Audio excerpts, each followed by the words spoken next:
Chapter 7. But what if she doesn't like it? Elizabeth whispered. Trust me, Jessica whispered back, wondering why they were whispering. The twins were on the front porch of their house, having just gotten home from the Riccolis. Jessica hefted her packages from one hand to the other. It's the best costume in the world, she declared. Mom is going to love it. Trust me. She reached for the door handle.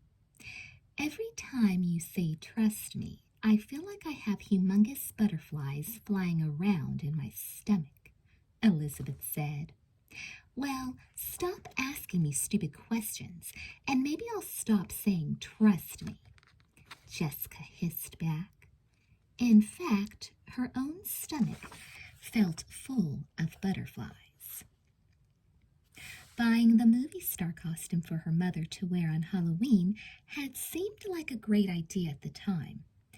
Now that they were out of the store, though, Jessica had a sneaking suspicion that her mother wouldn't exactly be thrilled. She glared at her sister. What are you waiting for? She asked. Go on in. I can't, Elizabeth replied. You're blocking the way. Whatever, Jessica muttered. She flung open the door. Mom, we're home. There was no answer. Mom? Jessica hung up her jacket. Mom? In here, Mrs. Wakefield called from the living room. Did you have fun? Did you buy anything?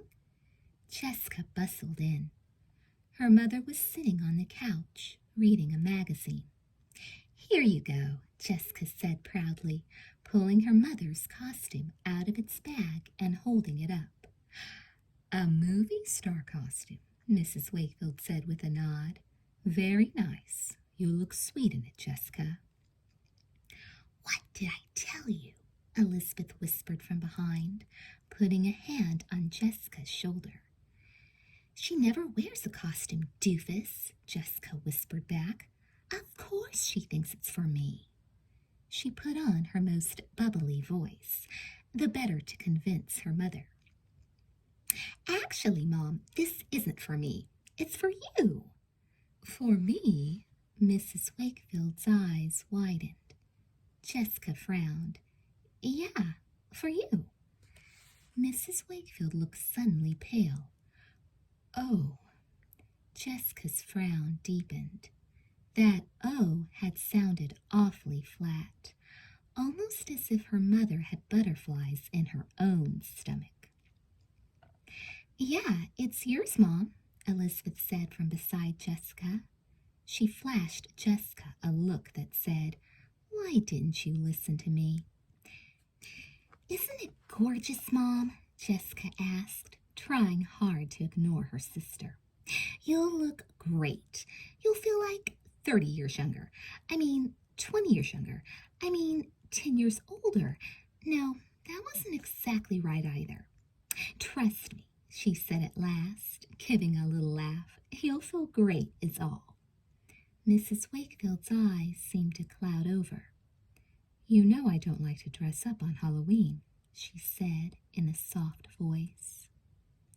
And before Jessica could stop her, Mrs. Wakefield stood up from the couch and left the room.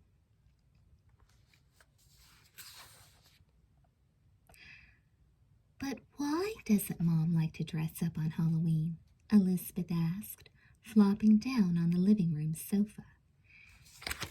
Now that she thought about it, she realized that Mrs. Wakefield had never even taken the twins trick-or-treating when they were young.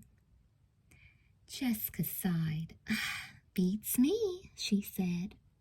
Her fingers tapped out an irregular rhythm on the costume box. The girls were talking in low voices so their mother wouldn't hear, wherever she was. All I can figure is, what? Elizabeth asked curiously. Oh, nothing. Jessica let the box drop to the floor. She sank down onto the couch.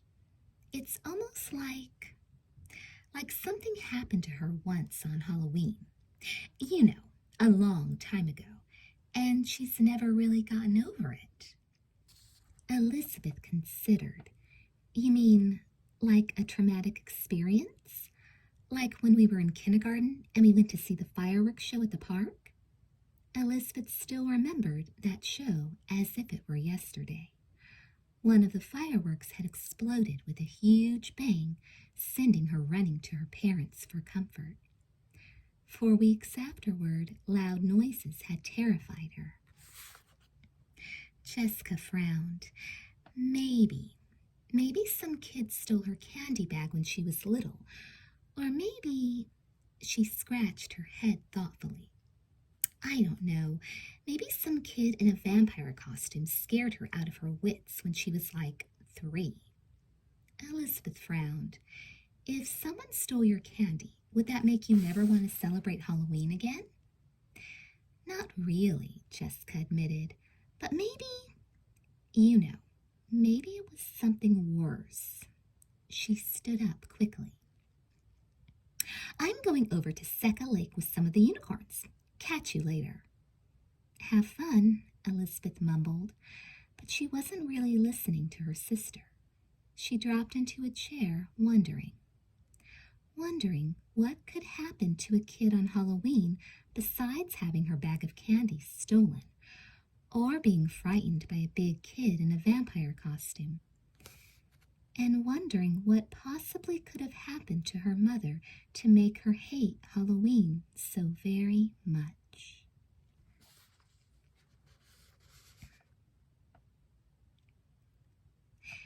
Isn't this incredibly wonderful? Jessica trailed a bare foot in the cool, still waters of Secca Lake and leaned back in the canoe. In the stern of the canoe, Jessica's sort of boyfriend, Aaron Dallas, was whistling cheerfully. Jessica breathed a deep sigh. Out here, in the sunshine and fresh air, it was hard to be worried about Eva Sullivan, or mothers who didn't like Halloween. She looked at her friends scattered around the lake. All the girls were in the Unicorn Club, a group of girls who considered themselves to be the prettiest and most popular at Sweet Valley Middle School. Janet Howell, the president of the Unicorn Club, and Denny Jacobson, her sort of boyfriend, were in a rowboat near the middle of the lake. Kimberly Haver and Grace Oliver were listening to a Johnny Buck tape near the dock, and over on the beach, Jessica could see Ellen Reitman, Mandy Miller, and a few other kids hitting a volleyball. Hey, Jessica, Leela Fowler called out. Jessica turned to see her best friend in the bow of a red canoe, with Jake Hamilton paddling along behind her. I've been looking for you.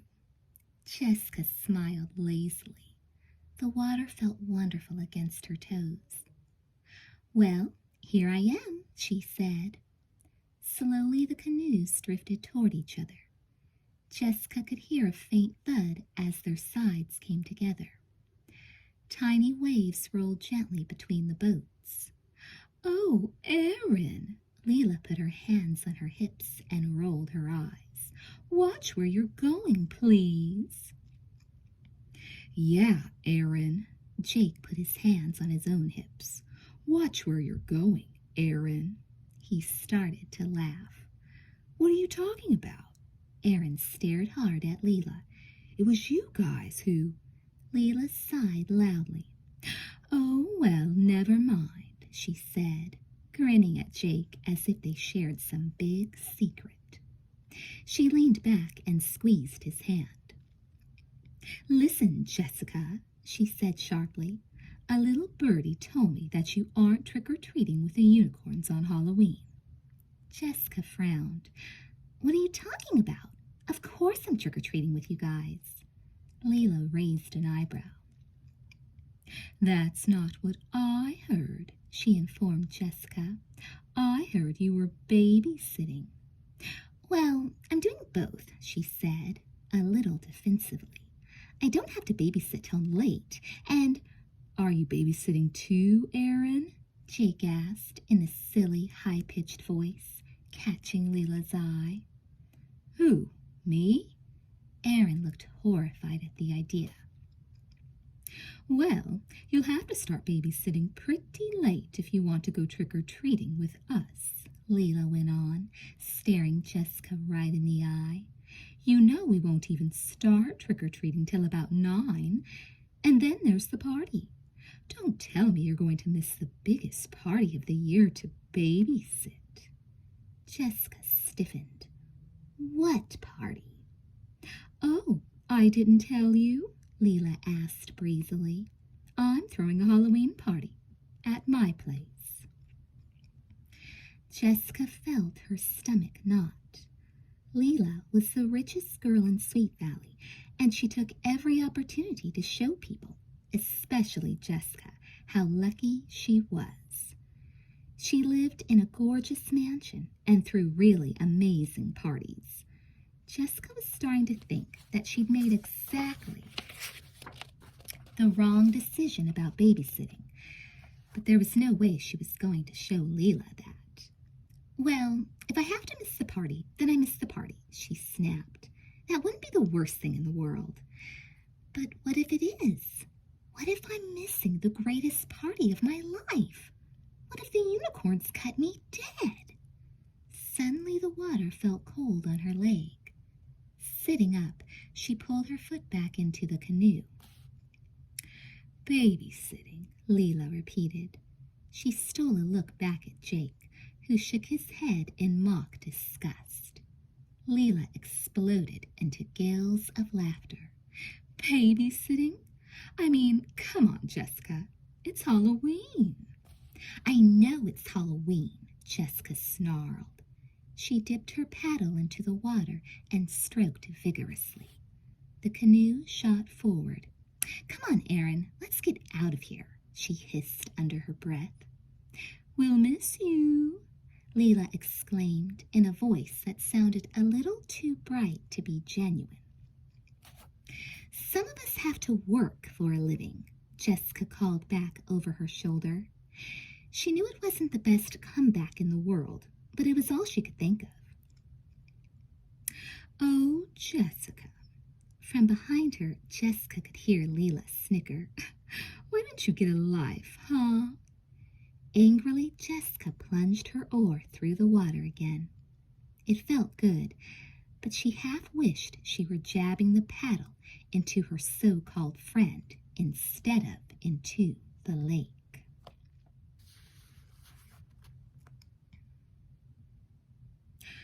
Why don't you watch where you're going, Aaron? Behind her, Jessica could hear Aaron mimicking Leela's breathy voice. He dropped his paddle into the boat. Yeah, right. They had paddled about 100 yards from Leela's canoe, but Jessica still could hear Leela's laughter resounding across the still waters of the lake. Her shoulders felt sore. She dropped her own paddle into the boat, too, not caring where it landed. What are you doing for Halloween? Jessica asked curiously, trying not to think about Leela. Aaron snorted. Well, I was planning to go with some of my buddies, he said, like that clown Jake Hamilton over there. He jabbed an angry forefinger in Jake and Leela's direction. But now I'm not so sure. They're pretty annoying, all right, Jessica agreed. She shaded her eyes and stared toward the other boat. Leela wasn't bothering to paddle at all. She was just sitting there, looking deep into Jake's eyes. Jessica squirmed with irritation. Aaron cleared his throat. Hey, Jess, he stage whispered. What do you say we go ram into Leela and Jake? Hey, yeah, Jessica grinned. But let's not ram into them, she whispered back. Let's just give them a scare, okay? Sure, Aaron agreed. The canoe glided swiftly forward. Jessica pulled her own paddle through the water and watched the lake swirl around it. Less noise. Aaron's voice was soft. Jessica concentrated on being quiet. Let's pretend, she thought, remembering a game she and Elizabeth had loved to play when they were younger. Let's pretend that I'm a tiger and I'm sneaking up on you. And she dipped the paddle back into the water and pulled as smoothly as she could. A few stray bubbles popped to the surface, but there was no noise at all. Gently, Jessica shifted her weight. Behind her, a paddle clunked heavily against the side of the boat. Less noise, Jessica hissed, trying not to laugh. Sorry, Aaron muttered. Jake and Leela were only about 20 feet away. Jessica leaned back. When I say now, she whispered, we'll pretend we're out of control, okay? Without waiting for an answer, she started to count. 1, 2, 3, now! Together she and Aaron screamed hysterically. Jessica gave one last stroke with her paddle, then held it out in front of her like a sword. We're out of control, she yelled at the top of her lungs. The engine's busted, Aaron screeched. Jake and Leela stiffened and turned to look. Their eyes grew big. Help, Leela shouted, ducking back against the side. Her canoe rocked furiously. Stop, Jake shouted, reaching for his paddle. Out of the way, Aaron cried in a panicky voice. We're trying. Jake looked terrified. When he couldn't locate his paddle, he plunged his arm into the water and began thrashing it around furiously. At the same time, Leela shut her eyes, stood up, and began to bawl. Sit down, Jake cried out. You'll tip us. For a split second, Leela teetered on the edge of her canoe. Then she flung her arms back and started to fall. With an anguished cry, she hit the water and disappeared. Aaron thrust his paddle into the water and braked the boat.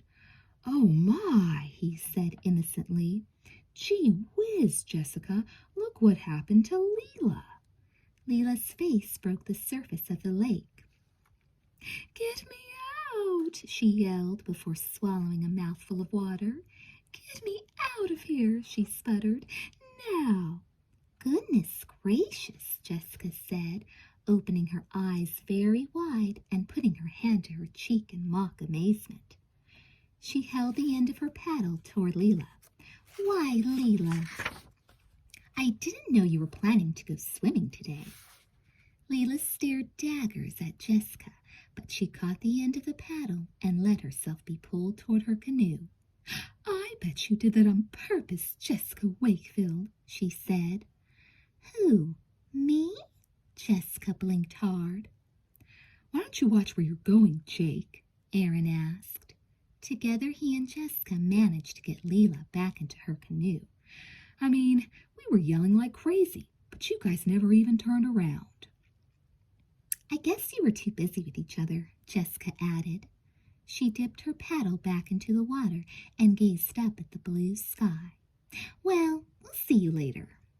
Leela huddled against the side of the canoe, a scowl on her face. Her hair was a mess, and rivers of water were streaming down her clothes. What am I supposed to do now? She wailed. Change your clothes, I guess, Aaron said with a shrug, backpedaling to turn the canoe around. But this is genuine Belle DaCosta swimwear, Leela cried, motioning to her sodden outfit. It cost my dad like $800, and it's not supposed to get wet.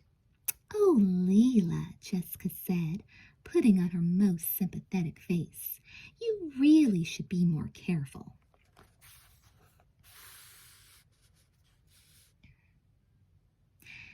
So the world is finally back to normal, Jessica sighed as she prepared for bed that night. No monsters at the Ricoli house. I had a great time at Secca Lake. I'm not even worrying about Mom anymore. She perched on the edge of Elizabeth's desk. I mean, Mom's a grown-up, right? She can take care of herself. Uh-huh, Elizabeth yawned. She'd had a busy day, too. She'd finished another Jane Austen novel, Persuasion, and she'd loved every single word. Anyway, Jessica picked up Elizabeth's copy of Persuasion and started to leaf through it. I feel totally safe again. Guess the whole thing with Eva Sullivan was just in our imaginations. Elizabeth looked down at the scratches on her wrist. She winced, remembering how the monster's claws had dug into her flesh as she hung over the parapet of the Ricoli's roof not all that many days ago. The scratches had faded, but she could still see a few angry red welts, and a long, swollen white line ran almost up to the palm of her hand. Elizabeth! Elizabeth looked up with a start. What? I said, don't you think the monster was all in our imaginations? Jessica asked, staring at Elizabeth intently. Gently, Elizabeth stroked the long white scratch on her wrist, not wanting to look at it any more.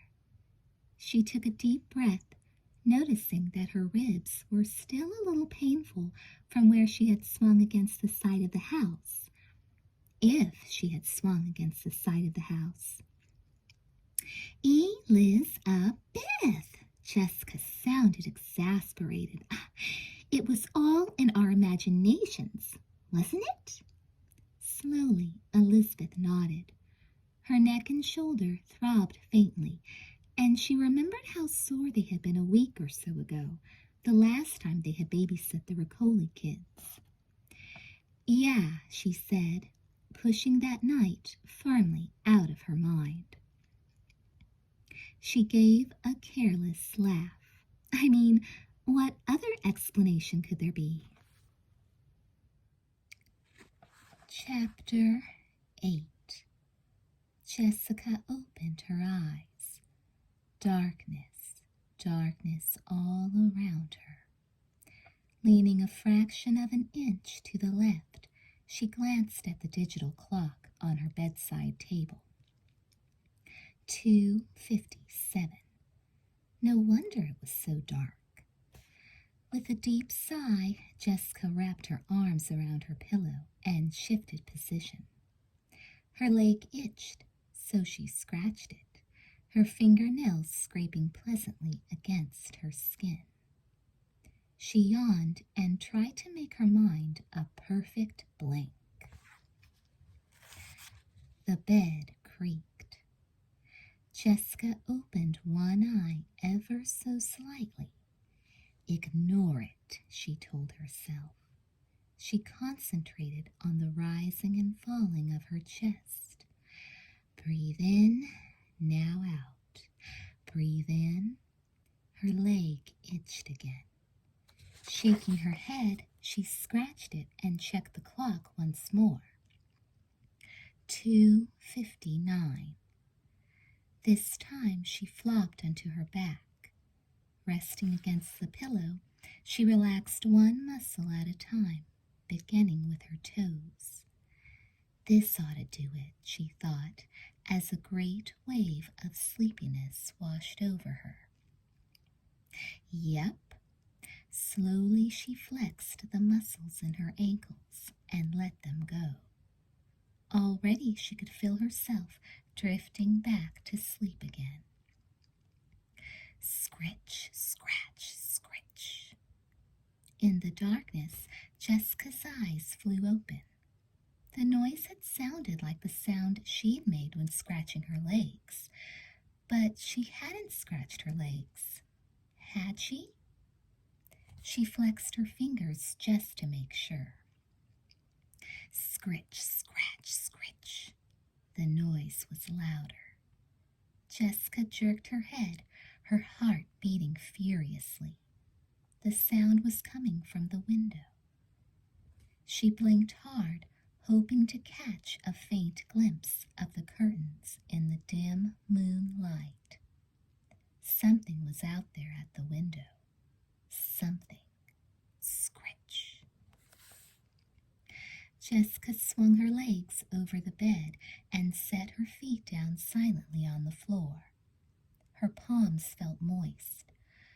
What could possibly be scratching at my window at 3 o'clock in the morning? She wondered. As her eyes became accustomed to the darkness, Jessica sat still as still. The sound stopped. There's nothing there, Jessica told herself at last, feeling almost embarrassed. Nothing at all, you wimp. Taking a deep breath, she was ready to tumble back into bed again when the pale moonlight suddenly brightened. And in a flash, Jessica saw, or thought she saw, a familiar, gruesome figure standing outside her window. A figure with half a face. A girl wearing a nightgown. A scream began to rise in Jessica's throat, but she bit it off angrily. It can't be, she shouted to herself, feeling the blood pounding through her temples. The monster is gone. She's gone. Violently, she squeezed her eyes shut, seeing little flecks of blue, red, and yellow explode. Stay calm, she ordered herself. There was total silence. Hardly daring to breathe, Jessica opened her eyes as slowly as she could. The moonlight was dim once more. Jessica stared toward the window, prepared for the worst. But the window was empty now. Jessica felt herself exhale. Wearily, she laid her head back on her pillow and shut her eyes again. Obviously, her eyes had been playing tricks on her. She considered getting up to check the window, but she decided she'd better not. It's not that I'm scared, she reminded herself. It's just that tomorrow's a busy day. I need my sleep, that's all. Slowly, her heartbeat returned to normal, and in a few minutes, Jessica was sound asleep once more.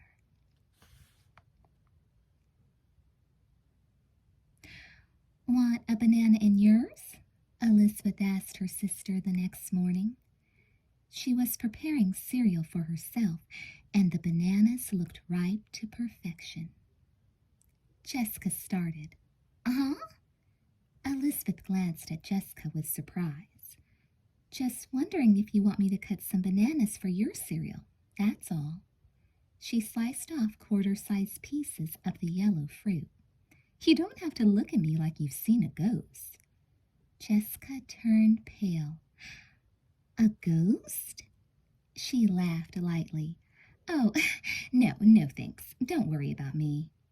Drumming her fingers on the table, she dipped her spoon into her cup and scooped up some orange juice. Jessica? Elizabeth shook her head. What was up with her sister today? That isn't a bowl. It isn't? Jessica looked down at her cup. Oh, yeah, I kind of knew that. Elizabeth raised her eyebrows. So you knew that wasn't your bowl. Does that mean you've decided to drink orange juice with a spoon? Jessica reddened. No, she said emphatically. She thrust her spoon into her bowl of cereal so forcefully droplets of milk flew across the table. Elizabeth studied her sister with a frown. Jessica's face looked blotchy, she noticed, as if she hadn't slept well, and her eyes seemed very far away. Are you all right? She asked, neatly slicing the last section of banana. The knife made a little scratching sound as it slid across the cutting board. Jessica gasped. What was that? My knife, I guess, Elizabeth said. She set the knife down and touched Jessica on the shoulder. Are you really okay?" she asked with concern. "I'm fine." Jessica took a deep breath. Her lips curved upward into a huge smile. "Really, just too much canoeing yesterday, that's all." She laughed. Elizabeth looked at her twins skeptically.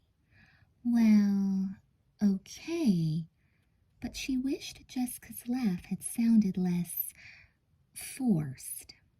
And she wished that when Jessica's mouth had smiled, her eyes had smiled too. "Let's see," Elizabeth said to herself that night. She lay in her dark bedroom, thinking herself to sleep. "What story should I put into the Sixers this week?" With a yawn, she turned to face the window. "Amy's article about the new cafeteria cooks," she thought drowsily. "They can't be worse than the old ones. And the article about the kids who sing over at the nursing home. Now, who wrote that one?" Her mind drew a blank. "Well, it doesn't matter," she thought, and she yawned again. Thoughts tumbled around slowly in her brain, the way they always did just before she went to sleep. One second, she was wondering if she'd packed her school bag. The next, she was humming a little snatch of a Johnny Buck tune to herself. She stretched. Then suddenly, the ghastly face of the Ricoli's monster flashed into her mind. "Ah," Elizabeth thought, waiting for her mind to switch to another Sixers idea. Then she realized that there was a reason why she was thinking about Eva Sullivan's face. Something that looked just like it was staring in through her window. "Oh, man!" Elizabeth's blood curdled. With a quick motion, she scurried out of bed, feet padding onto the carpet. "It can't be! It can't be!" Blinking furiously, she stared out toward the window, daring the monster to be there. But it wasn't. Outside, the shadow of a tree swayed gently in the breeze. "That's all it was," Elizabeth assured herself, feeling her pulse return to normal. "Just a tree, and my imagination playing tricks on me again." Elizabeth felt embarrassed to have made such a fuss about a tree. She stood watching for another 10 or 20 seconds, but nothing unusual happened. Taking a deep breath, she climbed back into bed and pulled the covers up to her chin. "The shadow must have moved so fast, it fooled me into thinking it was a different shape," she told herself. "But it wasn't a face. How could I have thought anything so stupid?" Closing her eyes tightly, Elizabeth rolled over and turned her face to the wall. Before long, she was sound asleep.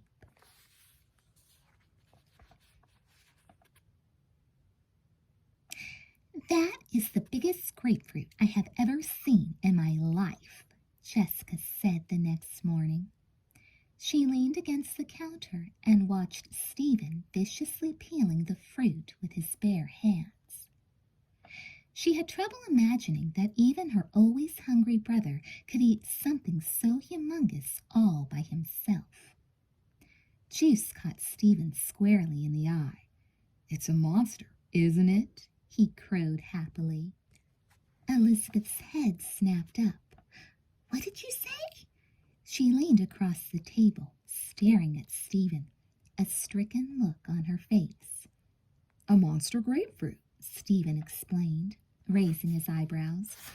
"I just meant it was big." "Hey, you don't suppose this really is a grapefruit monsters eat, do you?" He grinned and ran his tongue tenderly around his lips. "Aha, it is a grapefruit for me, the fearsome monster of Sweet Valley." "You sound totally ridiculous," Jessica said with a sigh. "Did you want a grapefruit, Lizzie?"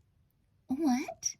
Elizabeth swept some strands of hair off her face and peered up at Jessica, confused. What did you say? Jessica frowned. Elizabeth, are you all right? She demanded. Her twin didn't seem to be exactly together this morning. My sister all right? Stephen grunted, tearing off 3 sections of grapefruit and stuffing them into his mouth. You have got to be kidding. Jessica decided to ignore her brother. Are you okay? She repeated. Fine, Elizabeth said quickly, then lowered her eyes. Jessica shook her head. She rested a hand on her sister's shoulder, the way Elizabeth had done the previous morning. Are you sure? Elizabeth bit her lip. Well, I had a dream last night. A dream? Jessica repeated. Tell me. Ooh, I had a dream too, Stephen sang out. I dreamed I was a beagle out hunting rabbits and... Never mind, Elizabeth said thickly. She plastered a weak grin on her face. I thought I saw a face at my window. You know, but it was just a dream. Jessica thought she did know. The crooked nose? She asked. And the scars? Well, Elizabeth considered. I don't know for sure, she admitted. It was just a fraction of a second, and I was, too far away to see really well, and... She shook her head vehemently. But it couldn't have been, she said in a stronger tone of voice. I had a dream like that too, Jessica said slowly. Not last night, the night before. The details seemed unusually clear for a dream that was already more than a day old. Nightgown and everything. But I was just dreaming, of course, she said, giving a little forced laugh. I've had Eva Sullivan on the brain so long, I can't stop thinking about her. Elizabeth nodded thoughtfully. Me too, I guess. I mean, of course. Stephen was watching his sisters carefully. You saw that ghost? Here? Last night? He asked.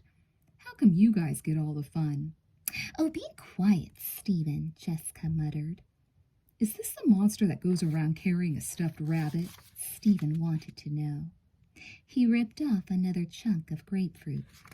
Oh, Thumper, Thumper, wherefore art thou, Thumper? He asked in a silly voice. Thought that one only showed up at the Coley's house. Teddy bear, Jessica corrected him automatically. And it doesn't have a teddy bear anymore. It lost it. It what? Stephen made a face. It lost it, Jessica repeated. The bear's in my closet now. Her voice trailed off. She took a deep breath and looked around the bright, sunny kitchen. The whole thing was ridiculous. Totally ridiculous. There were no such things as monsters anyway, and the idea of a monster losing its teddy bear... Too stupid for words, Jessica muttered aloud. She spread out her arms and smiled at her sister. It's only Halloween butterflies. It can't be real. Of course not, Elizabeth echoed her. Our imaginations are just running away from us, that's all. But she didn't quite meet her sister's gaze. It was probably nothing, Jessica agreed. Standing up from the table, she reached for her book bag. If you're already this scared, Stephen observed, spitting a grapefruit seed halfway across the table. Just wait till Halloween. You'll be begging for mercy. He let out a horrible, cackling noise. Cut it out, Stephen, Jessica ordered, feeling her stomach doing flip-flops. Stephen leered at her. No, seriously, he said. How many scars were there on the monster's face, anyway? 4, 5? Jessica considered. The trouble was, it was kind of hard to tell where one scar ended and the next began. Probably 5. She broke off with a frown. Why do you care? She asked. Stephen shrugged. Oh, well, you know, he said grandly. I'm like doing research for a school project. I'm writing a paper on, scars in literature. Jessica snorted. Sisters never understand their genius brothers, Stephen remarked, accidentally knocking the sugar bowl on the floor. It's a scientifically proven fact. Jessica paused on her way to the front door. Oh, I understand that you're a genius, all right. Stephen's eyes widened. You do? Yup, Jessica replied as she opened the door. In your dreams, that is. Chapter 9. There's no reason to go to bed now, Elizabeth said, sipping from her cup of hot chocolate. It was very late that evening, and the twins were sitting alone in the kitchen. She played with a spoon and tried hard not to yawn. That is so true, Jessica agreed, staring intently into her own cup. I mean, the night's just starting. Yeah, Elizabeth opened her eyes very wide. And we're just having such a great conversation, Jess. I feel like we have to stay up till it's over. Uh-huh, Jessica said. She nodded and repeated herself a little louder. Uh-huh. Elizabeth sneaked a quick look at the kitchen clock. 11:45, way past her normal bedtime. We sure do have the best conversations, don't we, Jessica? She asked brightly, wondering what they had just been talking about. We sure do.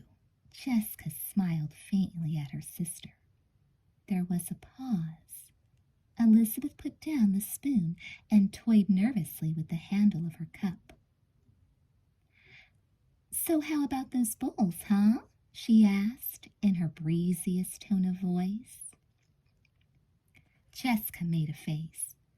We already talked about basketball, Lizzie. Really? Elizabeth had forgotten. It seemed like ages had gone by since they'd sat down for a quick cup of hot chocolate. She had a sneaking suspicion that they'd already talked about every possible subject. Except one, of course. Eva Sullivan, silhouetted, in dreams or reality, against their very own windows. Well, Elizabeth frowned. Wasn't that a great dinner tonight? Oh, yeah, Jessica agreed with feeling. Taking a deep breath, she grinned across at Elizabeth. Don't you just love croutons in your salad? And that awesome ranch dressing, Elizabeth added, trying hard to remember what else they'd had. And what terrific orange juice, Jessica put in. Elizabeth stretched out her toes and relaxed. As long as they could remember the entire dinner menu, this conversation looked good for 5 minutes at least.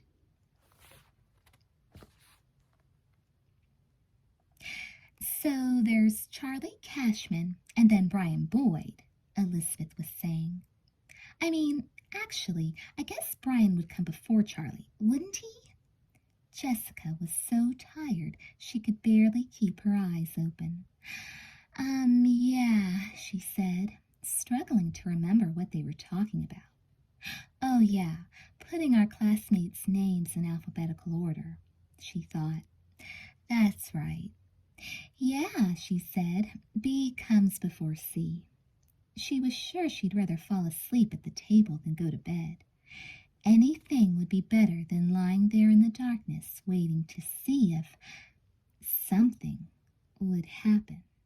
And then who? Elizabeth yawned, quickly covering her mouth.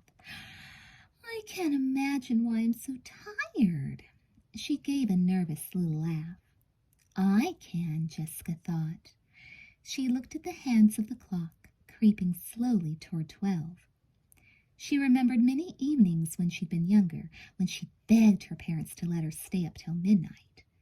Staying up late wasn't all it was cracked up to be, that was for sure. How about some more hot chocolate? She asked, standing up and feeling a little dizzy.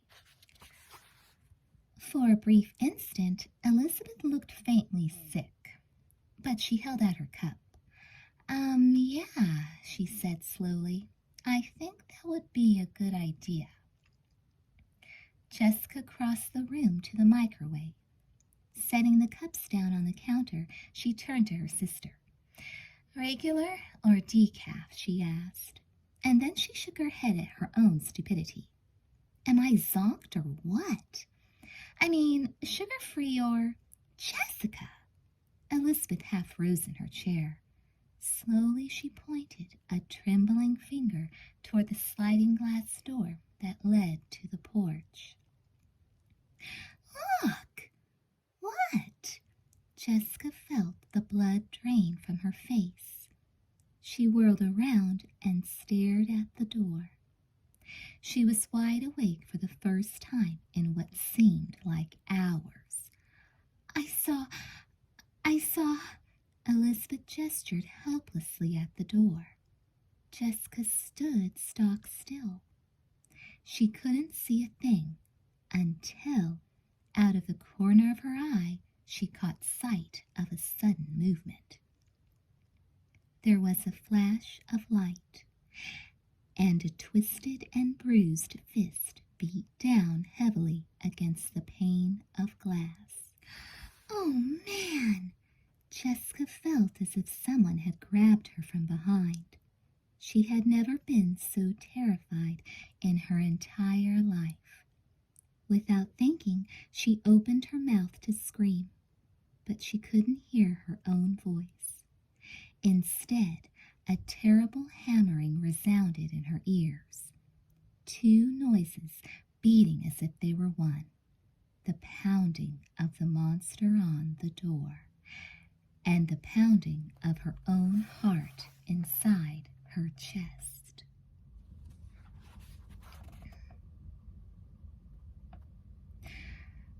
Elizabeth? Jessica? Brandishing an empty pop bottle, Mr. Wakefield charged into the kitchen. What's going on? He asked in a hoarse, froggy voice. Dad! Elizabeth had never been so glad to see her father. She dashed into his welcoming arms and buried her face against the old familiar cloth of his bathrobe. Is it gone? She asked, almost afraid to move. Is what gone, sweetie? Mr. Wakefield asked. Elizabeth let out a shuddering sob. In her mind's eye, she could still see Eva Sullivan at the door, beating on the pane of glass, her mouth twisted into a hideous, evil smile. The monster! Elizabeth pointed toward the door. There was a horrible monster over there, and she bit her lip to keep from crying. A monster? Mr. Wakefield fixed Elizabeth with a look. Jessica pointed to the door. Look for, scratch marks. Scratch marks? Mr. Wakefield flicked on the floodlight that illuminated the porch. He studied the backyard while the two girls huddled together. Elizabeth took a deep breath and held her twin tightly. The sight of the monster was still fresh in her mind. You must have screamed loudly enough to wake Dad, she said in a very small voice. Jessica could only nod. Nothing out here, Mr. Wakefield announced, still clutching the bottle. He frowned. Listen, girls, are you sure you saw something? Elizabeth took a deep breath. Yes, she said, the word coming out squeakier than she would have liked. Yes, Jessica confirmed in a voice no louder than a sigh. Mr. Wakefield stared from one to the other and back. All right, he said gruffly. I don't know about monsters, but if someone is running around my property at... He turned and checked the clock. At 12:05 in the morning, I want to know about it. He unlocked the glass door and pulled it open. Be right back. And he stepped out into the night. 12:05. Elizabeth's head spun. The whole thing had taken less than 5 minutes. Probably way less than 5 minutes. It had seemed like forever. Good thing the door was locked, and a good thing Jessica screamed as loudly as she did. And a good thing Eva didn't manage to break the door down. "Elizabeth?" Jessica sounded terrified. Elizabeth reached for her sister's hand. Her heart was still beating furiously. She tried not to think of her father out in the darkness, armed with only a recyclable piece of plastic. "What is it?" she asked. "She's not just in our dreams anymore," Jessica said, her face creased with tension. She's in reality now." Her eyes stared straight ahead. Elizabeth could see a few beads of sweat appear on her sister's forehead. "She's here, and she's going to kill us in our beds, and no way." But even as Elizabeth spoke, she felt her heart seize up with fear. "Jessica's right," she told herself. It was bad enough when the monster was only at the Riccolis, and it was bad enough when she was only in their dreams. But if she's going to terrorize us at our house when we're wide awake... She decided not to finish her thought. There was a sudden motion outside. Elizabeth froze. Then she breathed normally again as she recognized her father's bathrobe around the corner. Mr. Wakefield came in and shrugged. "No sign of anything," he said, stifling a yawn. "Must have been a case of Halloween jitters, that's all. I'd suggest you two get some sleep." He nudged the glass door shut behind him. "But," Jessica began. A worried look crept over her face. "No buts." Mr. Wakefield turned off the floodlight. "It's long past your bedtime. The best cure for what ails you is sleep. Don't argue, just go." Elizabeth knew that her father meant what he said. She moved unwillingly toward the stairs. Then she remembered there was something she still had to do. "Dad," she asked slowly, swallowing hard, "would you mind, locking the door first?"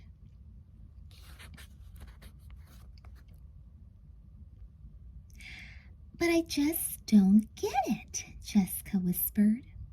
The twins were holed up in Elizabeth's bed later that same night.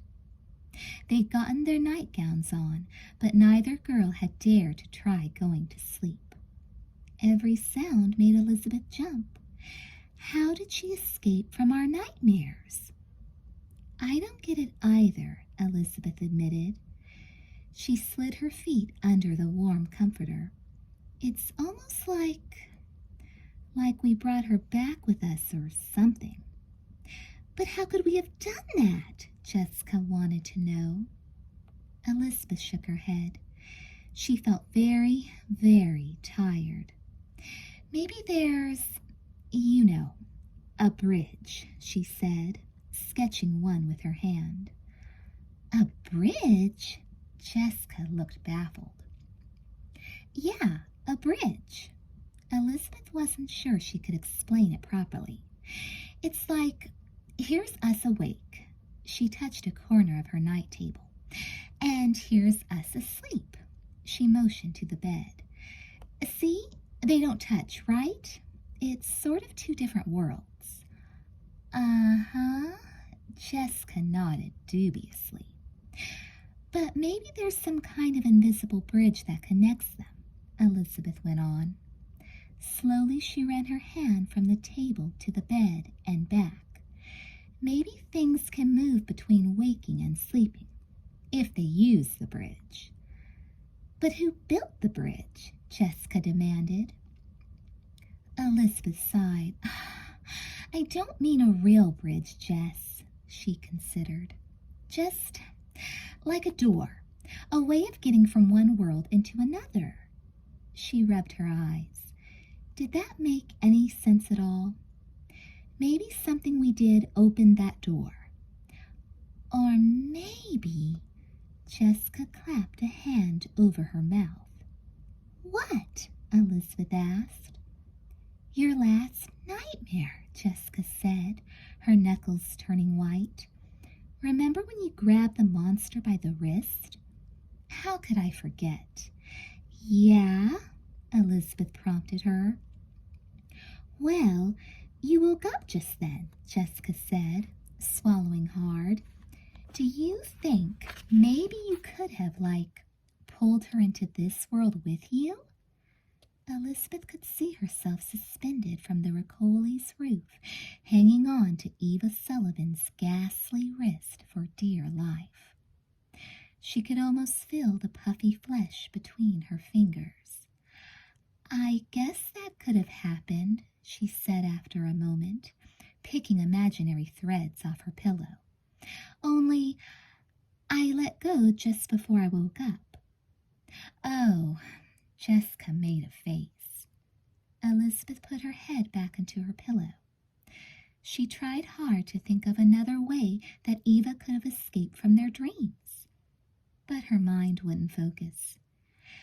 Again and again she saw the evil face of Eva Sullivan floating above her on the widow's walk. And over she had one terrifying thought.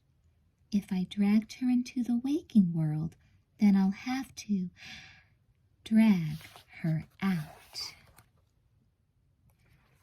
Chapter 10. First a whole day of school, Stephen muttered, and now this. Groaning, he tugged on a rock half buried in the Ricoli's lawn. It didn't move. The wheelbarrow at his side was already full of rocks, though none of them were as big as the gray one in front of him. Stephen tugged again. He could feel sweat trickling from every pore in his body. Only 4 o'clock in the afternoon, he grumbled, and a whole nother flower bed to dig up. Wrinkling his nose, Stephen grabbed a spade and attacked the soil around the rock. The rock was humongous, that was for sure, way bigger than a volleyball. Stephen had been landscaping nearly every day during the last couple of weeks. The money was good, but the work was harder than he'd expected. For one thing, it involved muscles. Stephen was beginning to realize that he didn't have as many as he thought. And for another thing, landscaping involved skill, like being able to tell daisies from dandelions. For some strange reason Stephen had yet to figure out, people wanted daisies in their gardens and wanted dandelions out. Daisies were flowers, but dandelions, as Mrs. Ricoli had told him the other day, were weeds. Stephen shook his head. I mean, they're both yellow, he reasoned. What's the big deal? In fact, as far as Stephen could tell, the only difference between a weed and a flower was that weeds grew and flowers didn't. At least, everything he'd planted so far had died, while the things he hadn't planted had been growing all over the place. Maybe he shouldn't have given those zinnias 6 bucketfuls of water at once. And as for those daisies he'd planted, or were they dandelions? It seemed as if every time a bunch came up, it had mysteriously disappeared the next day. No, they couldn't have been dandelions. Weeds wouldn't do that. Oh, well. Wiping his forehead, he got on his knees and dug harder. To get his mind off the work, Stephen thought about how clever he'd been to get his sisters to tell him about their monster. By now he had a complete picture of Eva Sullivan. The teddy bear monster, he muttered. How could my sisters be afraid of a ghost that drags a teddy bear around, for crying out loud? He'd also learned that Eva's bunny slipper had been pink, and that her nightgown had had some kind of flower on it. Daisies, maybe. Or dandelions. He'd forgotten which. All from oh-so-casual questions. The girls had never suspected a thing. He grinned, savoring his victory. Too bad he hadn't been able to talk Joe into joining him. The last bits of soil slipped away from the rock. Stephen dropped the spade. Flexing his fingers, he stood up, bent his knees, and wrapped his hands around the stone. Oof! It might be as big as a volleyball, but it was at least 5 times heavier. He braced himself. 1, 2, 3. Oh, man! Stephen staggered backward under the weight of the rock in his hands. Volleyball nothing, he thought, trying to catch his breath. This baby was 5 times heavier than a bowling ball, at least. With a supreme effort, he waddled to the wheelbarrow and dropped the boulder into it with a crash. Phew! Suddenly he felt 20 pounds lighter. Cracking his knuckles to see if he still had any feeling left in them, he ambled back to the hole and frowned. There was a scrap of something directly beneath the spot where the rock had been. Plastic of some kind? Stephen grabbed it between thumb and forefinger. Not plastic. Cloth, maybe? Well, there was only one way to find out. With a sudden jerk, Stephen pulled the scrap out of the dirt. It came out easily. Definitely cloth, he said aloud. Dirty cloth. It was about 1 foot long, he decided, and 3 inches wide.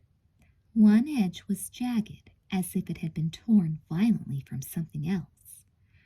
Rubbing the scrap against his jeans, Stephen cleaned one corner enough to see that it had once been white. He leaned closer, white with something on it. Gently, Stephen stroked the fabric. There were about 12 little raised spots. Each one looked like it was made up of hundreds of tiny little stitches. What was the word for that? He frowned. Embroidery, that's it. Stephen licked his finger and wiped away another layer of dirt. The embroidered places were yellow, he saw, and they were definitely in the shape of a flower. A flower. Stephen froze. Somehow this fabric seemed very familiar. Stephen's gaze traveled quickly around the yard, searching for clues. A light breeze rustled the leaves on a tree near the porch, and in the corner by the fence, Stephen could see the remains of the over-watered zinnias. There was the row of bushes, thick and green, except for the section that he'd accidentally ridden the lawn tractor through. There was the abandoned shack, paint peeling, leaning sadly to one side on one corner of the property. A butterfly zigzagged across the yard, a flash of orange against the green of the grass. He stared down at the scrap of cloth in his hand. Well, it probably wasn't worth spending any time on. With a sigh, Stephen let the flowered cloth drop to the ground. Doesn't matter anyway, he told himself. Groaning, he dropped to his knees to dig out the next rock.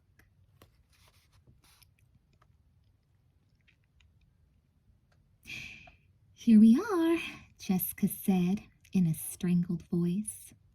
She stared nervously up into the sky, almost afraid to look in front of her.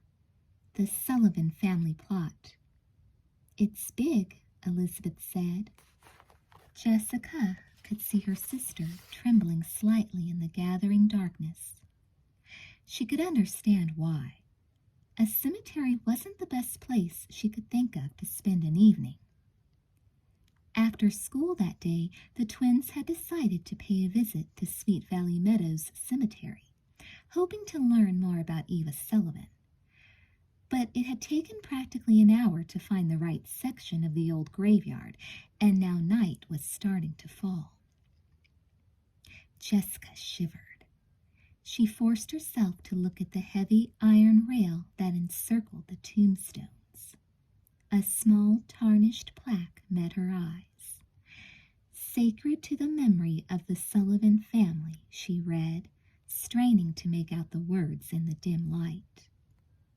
Elizabeth hitched up her belt and shrugged half-heartedly. "Guess we might as well go in. Or we could just forget the whole thing and go home," Jessica thought, but she didn't say it aloud. "I guess so," she replied. "You first." Elizabeth rolled her eyes. "Okay." The girls walked through the entrance and stopped by a tall marble monument. The letters on it were old, Jessica saw, and in some places the wind and rain had worn the carving down to nearly nothing. "Here lies Eva Sullivan," she read, a catch in her voice. She stared blankly at the grave in front of her. "Oh, man." Elizabeth shook her head. "It's not our Eva," she said, pointing to the stone. "Keep reading. Beloved wife of—" Jessica frowned, but her heart returned to normal. No way their Eva Sullivan had been anybody's wife. "I can't make that part out." Elizabeth pointed to the bottom of the monument. "This Eva would have been one of our Eva's ancestors, I guess." Jessica peered over her twin's shoulder to see. "Departed this earth June 17, 1834, she read. "I wonder how she died." "Could have been anything," Elizabeth said softly. "People back then died of lots of things. They didn't have medicines like now. She might have gotten the measles or scarlet fever or something." "Or maybe there was an accident," Jessica suggested. On the eastern horizon, the stars were beginning to come out, twinkling in the fading brightness of the day. She took a deep breath. It was strange to see such a beautiful sky in such a spooky place as a cemetery. "Or she could have died in childbirth," Elizabeth suggested. She took a step away from the grave. Lots of women did back in those days. "First you have a child, and then you die." A sudden chill swept over Jessica. She took a step back too, and then another and another, stumbling over the iron rail in her hurry. "Let's find the grave we're looking for," she said with determination. It's not getting any lighter." Elizabeth nodded soberly. "Let's," she agreed, fumbling for her sister's hand.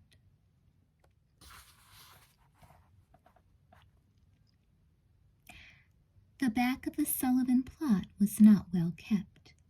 Elizabeth noticed right away how rumpled the grass was. Even the ground itself seemed uneven and rocky. I think we must be close," Jessica said in a voice just barely above a whisper. "These must have been her parents." Elizabeth bent down to look at the two headstones side by side in the barren earth. The grave markers were made of shiny brown marble and reflected the moonlight off their smooth surfaces. "Thomas Sullivan," she read slowly, shading her eyes, "and Jane Sullivan." Her heart thudded in her chest. "Look at when they died," she murmured. I know." Jessica twisted her hands nervously.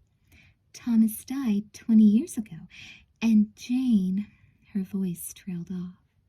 "And Jane died just this summer," Elizabeth supplied. She stared hard at the graves, willing them to reveal more information. "That must be when the mansion was sold to the Ricolis, Jess. And look." She ran her finger along the birth and death dates. They weren't all that old either. Thomas was 48, she figured, and Jane was 61. No, 60. Jessica sucked in a long, shivering breath. Let's get out of here, Lizzie. The moon's giving me a headache, and I thought I just heard a stick cracking in the woods. She motioned to the forest that lay just beyond the last row of graves, separated by a tall brick wall from the graveyard itself. And it's really getting dark now. Part of Elizabeth longed to leave, too, but she knew she couldn't give up quite so easily. There's one last grave back here, she said. Let's take a quick look, then we'll go. A quick look, that's all. Jessica set her jaw. Yeah. There was a faint scurrying sound somewhere off in the forest, but Elizabeth did her best to ignore it. She kept her eyes fixed on the single small gravestone ahead of her, feeling her way across the uneven ground with her feet. Look! Jessica tugged at Elizabeth's shirt sleeve. Aren't those daisies? Elizabeth followed her sister's gaze. Scattered on the bare ground in front of the small tombstone lay a pile of wilted daisies. That's strange, Elizabeth mused, half to herself. Stooping, she picked up a flower and held it for a moment before letting it fall back to the earth. This isn't like most of the bouquets here, she said slowly. The stems aren't cut evenly. Know what I mean? Jessica nodded. Her eyes looked troubled. Yeah, these look like they've been ripped out of the ground. Uh-huh. Elizabeth swallowed hard. And the other bouquets were all arranged neatly. These, she shook her head. Dumped, Jessica finished for her, as if the person who put them here didn't bother to do it right. Or couldn't, Elizabeth added softly. Couldn't risk being seen, maybe, she thought, or didn't know how to do it properly. Let's get out of here. Jessica stared off into the sky, which was almost completely dark by now. Hold on, Elizabeth said, bending down. I want to make sure it's her grave. There were words carved into the tombstone, small words, scarcely half an inch high. She wished she'd brought a flashlight. The moon had crept behind a cloud, so there wasn't enough light to see much of anything. Her pulse pounded through her temples as she strained to make out the name. Lizzie! Jessica's voice sounded thin and faint. But we know! Hold on! Elizabeth dropped even lower. The name began with an E, that much was sure. E-V. No doubt about it. Elizabeth sat bolt upright. It's Eva's tombstone, all right, she said, her words echoing across the Sullivan family plot. And there are some other words, too. Slowly the cloud drifted off and unveiled the moon. Eva Sullivan's grave was bathed in a warm yellow glow. Jessica slid softly to her own knees beside her sister, the shadow of her head reflected onto the top of the tombstone. Other words? She asked curiously. Like what? Eva Sullivan, our darling daughter, Elizabeth read. For some reason, a sudden chill ran up her spine. Our darling daughter, Jessica murmured beside her. Her parents must have loved her very much, Elizabeth said slowly, not sure whether that love made Eva's death more or less tragic. Her eyes flicked to the dates carved below Eva's name. Oh, Jess, she was only 8 when she died. 8 years old. She bit her lip. How terribly sad her parents must have been. And look, Jessica went on. She stabbed her finger at the tombstone. October 31st, Elizabeth. She died on Halloween.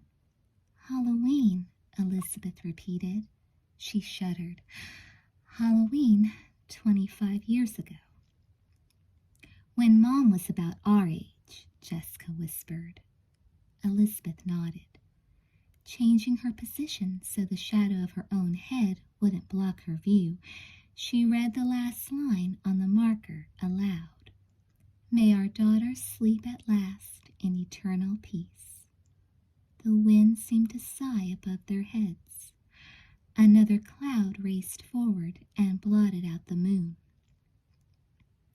A pair of swallows darted like bats through the evening sky, skimming low in search of insects. The words seemed to echo in Elizabeth's mind. May our daughters sleep at last. Jessica pulled up her collar. I bet, she began.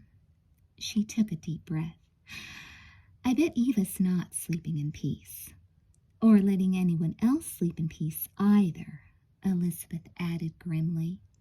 She couldn't escape the feeling that the grave raised more questions than it answered. Can we go now? Jessica pleaded. Elizabeth nodded slowly. But just then the moon came out from behind a cloud, and Elizabeth turned in horror, a scream rising in her throat. Because now there weren't just two shadows silhouetted against Eva Sullivan's tombstone, but three.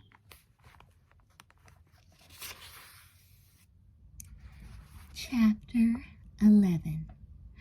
Run! Jessica shouted. Her legs felt like jelly, but somehow she managed to get in gear. In an instant, she had darted away from the grave with the daisies scattered on the top. With a snarl, Eva Sullivan lunged for the spot where Jessica had once been.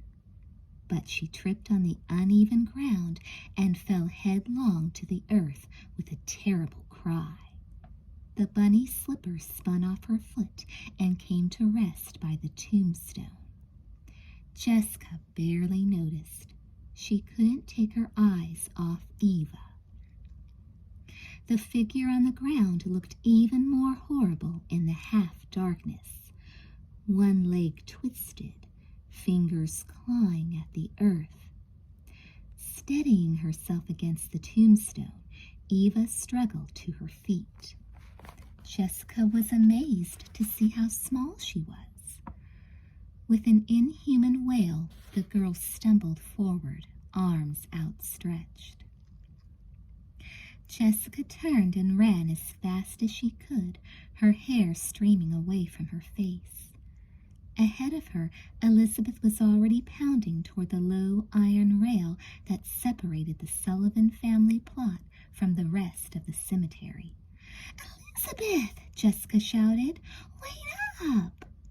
Behind her, the monster hissed.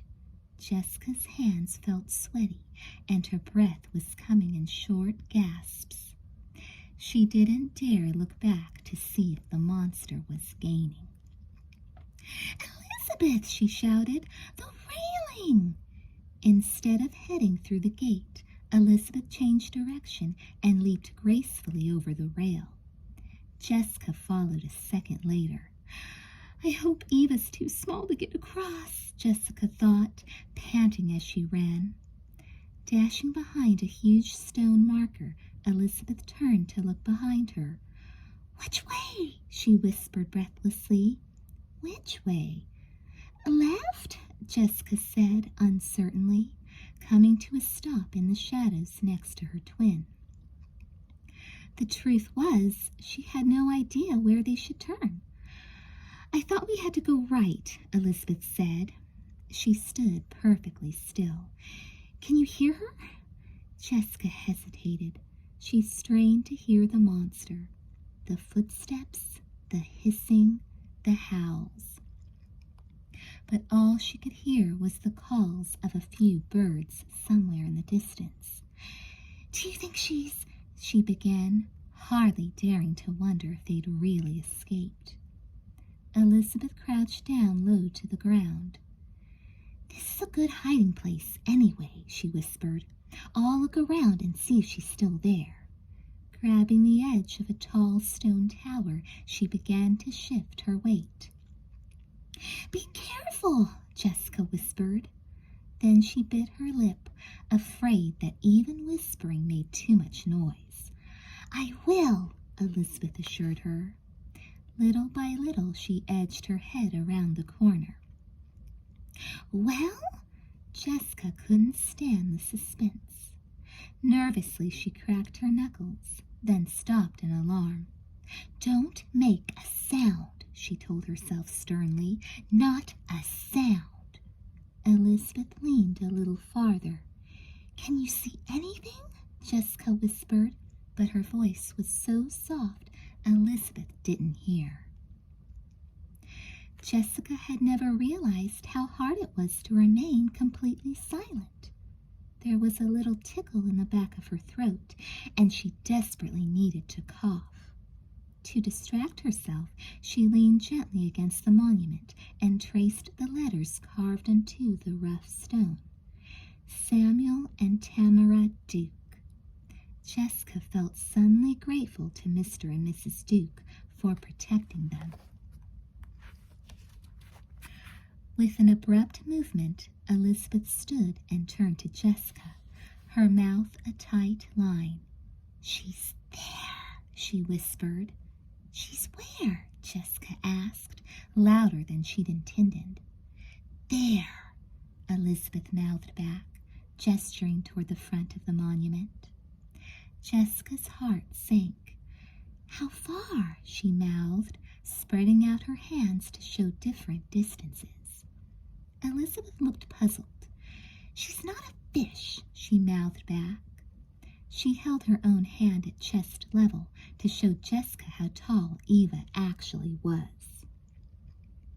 Jessica felt a surge of irritation. "How far?" she mouthed again, exaggerating the movements of her lips. "How far away?" Elizabeth's eyes widened with understanding. "Sorry," she mouthed. 10 feet? She held up all her fingers and pointed to the ground. 10 feet. Great. Jessica wished her heart would stop beating so hard. Very gently, she wiped sweat away from her forehead. At least sweat doesn't make a noise. Now that she thought about it, she could hear Eva's faint hissing sound from somewhere on the other side of the Duke's monument. Elizabeth gestured helplessly. "Should we run?" she mouthed, making running motions with her fingers. Jessica bit her lip. She glanced around the rest of the cemetery. Darkness shrouded almost everything. The moon was behind a dense bank of clouds, and only a few dying rays of sunlight remained on the western rim of the sky. She shook her head. She couldn't imagine trying to run through the graveyard at night, even without a horrible monster chasing them. "Here," she mouthed, pointing hard at the ground. "Stay here." She wanted to cough so badly. Elizabeth nodded and put out a hand to support herself against the monument. Whatever was in Jessica's throat was beginning to feel like an elephant. She didn't know how much longer she could wait to cough. Was it her imagination, or was the hissing getting louder? And were those tiny little footsteps? Jessica couldn't help herself. Dropping to the ground, she peeked around the edge of the Duke's monument. For a moment, she could see nothing at all. Then, as her eyes adjusted, she could just make out the narrow road that led, one way or the other, to the entrance. Across the path were more headstones, and on the path, walking slowly away, was a very familiar figure. Jessica had no trouble recognizing the small, lurching body of Eva Sullivan. "She's taking off," she thought with relief. "She doesn't know where we are." Instantly, the lump in Jessica's throat disappeared. She didn't have to cough after all. Her whole body began to relax. But just at that moment, the loudest sound Jessica had ever heard tore through her ears. It sounded like a pistol shot. Elizabeth! Jessica turned and stared at her sister accusingly. I'm sorry, Elizabeth whispered back, but my throat was itching like crazy, and I just had to cough. On the narrow road, the figure of Eva Sullivan paused suddenly, her bare feet planted firmly on the cement. Then slowly, like a hunting dog trained to find its prey, she turned, and even in the darkness, her half-dead eyes seemed to flash as her gaze met Jessica's. Run! Jessica cried, nearly pushing her sister out of the way in her panic. Scarcely bothering to look where she was going, she ran off into the night, Elizabeth at her heels.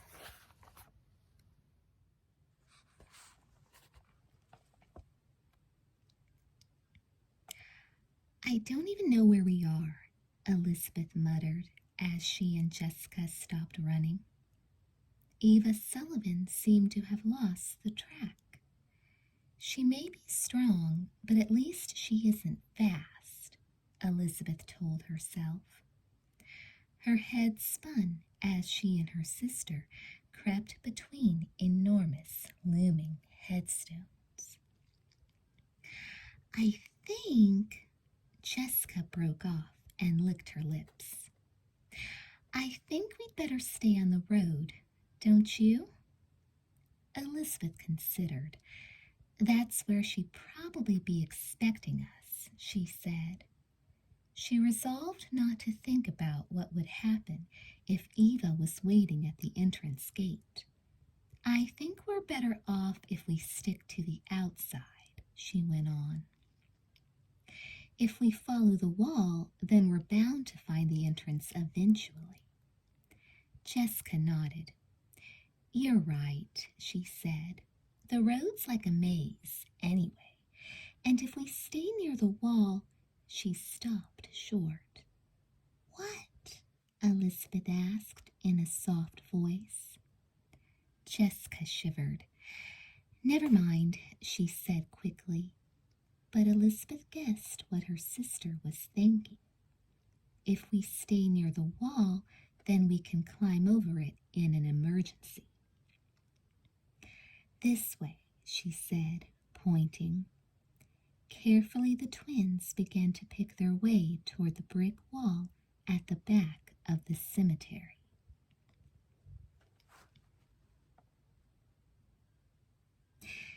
This is so creepy, Jessica said in an unsteady voice. Keeping one hand firmly against the wall, she maneuvered toward what she hoped was the entrance. What's creepy? Elizabeth asked. Jessica made a face and motioned to the tidy rows of graves nearby. When I think how all these people used to be alive and now they're dead, she shook her head. It's just spooky. Know what I mean? She tried not to think of once living human bodies decaying underground in their coffins, but it was no use. Every vampire movie she'd ever seen on TV seemed to be on reruns in her mind. But these people aren't after us, Elizabeth pointed out. Jessica took a deep breath. I know. And we don't know that Eva's a ghost, Elizabeth went on. In the distance, a twig snapped. Jessica froze, fighting a rising sense of panic. She wished she were anywhere except in this awful cemetery, playing hide-and-seek with a ghost who might not be a ghost, a girl who might not be a girl. Gingerly, Elizabeth stepped forward. Look, don't you recognize this part of the graveyard? She asked. Jessica looked around her. Now that Elizabeth mentioned it, the section they were in did seem somehow familiar. There was a marble fountain to one side and a tall angel on a pedestal directly in front of them. Yeah, I think so, she said softly. Was this place right at the entrance? Elizabeth motioned toward a small tombstone surrounded by a stone wall. I'm almost sure I remember that one, she said, smiling faintly at her sister. Maybe we're on the right track. Jessica cautiously stepped forward. The graveyard seemed to be going on forever. The moon was there one minute, gone the next, giving the whole scene an even eerier feeling. She concentrated on the landmarks near her. A statue, a tower with a sphere on the top. She blinked hard. If she remembered it so well, why did she have such a bad feeling about it? Elizabeth stepped over a low iron rail and came to a stop in front of a tall marble monument. This is so familiar, she murmured. A frown spread across her face. Jessica looked around. She'd been here before, that was for sure, and she wished she hadn't. She thought she could hear footsteps resounding from behind every tombstone. Ghostly figures seemed to rise up everywhere she looked. Let's get out of here, she urged. But, Elizabeth spread out her hands helplessly. Where are we? Jessica forced herself to think. Reaching forward, she stroked the smooth marble in front of her, and as she did, a memory swept over her. The twins stepping over a low iron rail and into the Sullivan family plot, where the first tombstone they saw was a tall marble monument. The memory seemed 100 years ago, but in her heart Jessica knew it was less than an hour old. And then, no longer in her memory, but in real life, Jessica heard a hissing sound behind her. Turning quickly, she saw a sudden flash of white. A nightgown was billowing in the wind. It's Eva! She shrieked, pointing frantically toward the grave and pulling Elizabeth by the arm.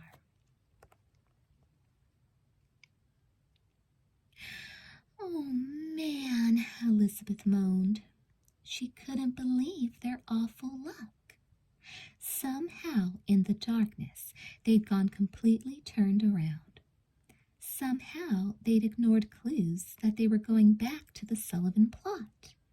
And now they would pay for it. Her heart hammering in her chest, Elizabeth backed around the tombstones, praying that she'd somehow manage to find a weapon. A tree, a branch, a stone. Her mind whirled. In front of them, Eva Sullivan walked forward with a steady, merciless gait. Her scarred face reflected the glow of the moon back to the girls. Somewhere deep in her throat, Eva made a low, growling sound. No, Elizabeth begged. Her voice caught. Please, Jessica added. The creature came forward, her eyes gleaming. Out of the corner of her eye, Elizabeth could see the graves of Thomas and Jane Sullivan. The ground beneath her feet was bare and uneven. They must be almost on top of Eva's own grave. She shivered. Her ankle brushed against something small and furry. For an instant, Elizabeth froze. Then she relaxed.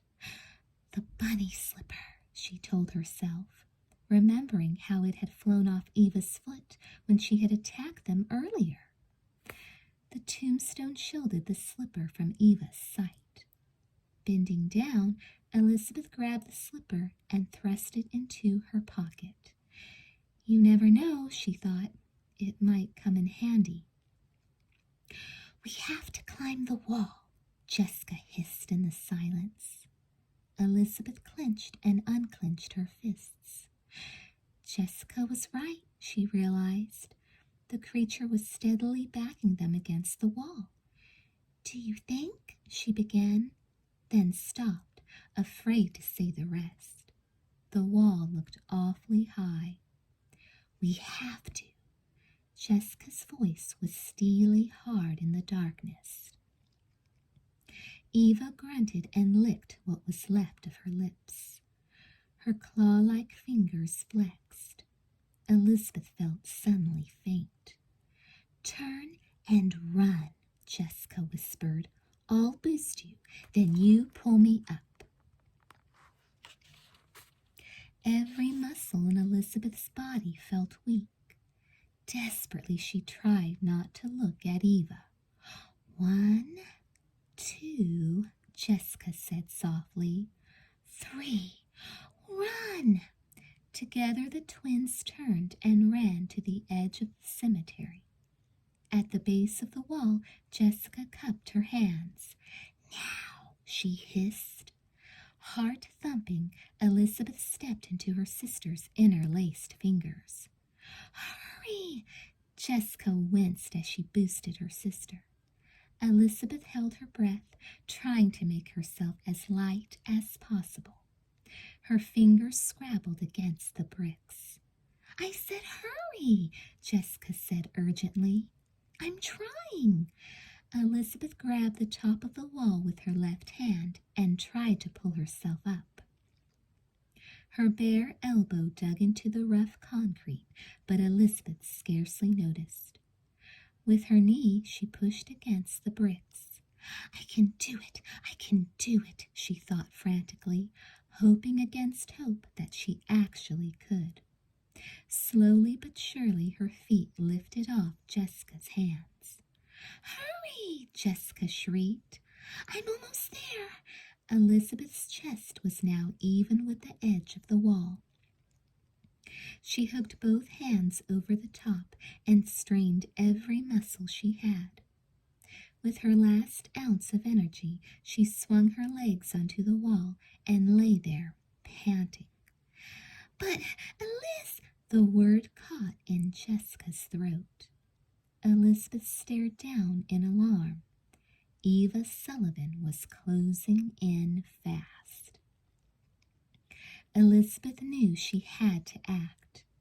Wrapping her legs and her left arm firmly around the top of the wall, she stretched her right hand down to her sister. Grab hold, she shouted. I can't. Jessica jumped, but her fingers barely brushed Elizabeth's. Elizabeth leaned farther, as far as she dared. Try again, she commanded, her eyes locking with Jessica's. Jessica jumped again.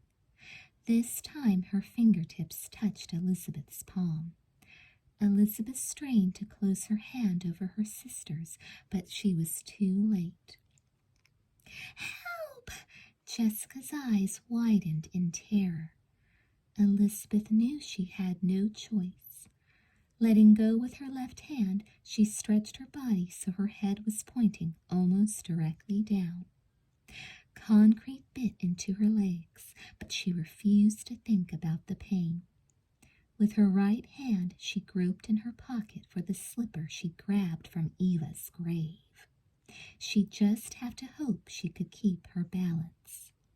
The hissing sound was louder than ever. Elizabeth gripped the slipper with all her strength and dangled her entire body over the side. Now, she cried out. Come on, Jess, jump! Jessica leaped. In the next split second, Elizabeth could see Eva lunging toward the spot where her sister had just stood. Jessica's body arched upward. She reached out her hand. Elizabeth braced herself. Suddenly, the full weight of Jessica's body was pulling her down, though she couldn't feel her sister's hand anywhere. She struggled to hold on. Her legs wrapped more tightly around the top of the wall, and Elizabeth tugged upward as hard as she could, careful not to let go of the bunny slipper for even a second. Little by little, Jessica came over the edge. "That was so close," Jessica stammered, swinging her legs up over the wall. Below them, Eva snarled, and her eyes flashed angrily. "I thought I wouldn't make it. But where'd you get the slipper from?" "No time to talk now." Elizabeth patted Jessica's shoulder, oddly grateful to Eva for dropping the slipper. Without it, she could never have reached far enough to grab her sister's hand. "Let's get out of here." Still holding the slipper, she dropped over the wall and into the forest. It was still dark, and it was still a long way home. But at least, she thought, as she and Jessica started running through the trees, we're on the right side of the wall.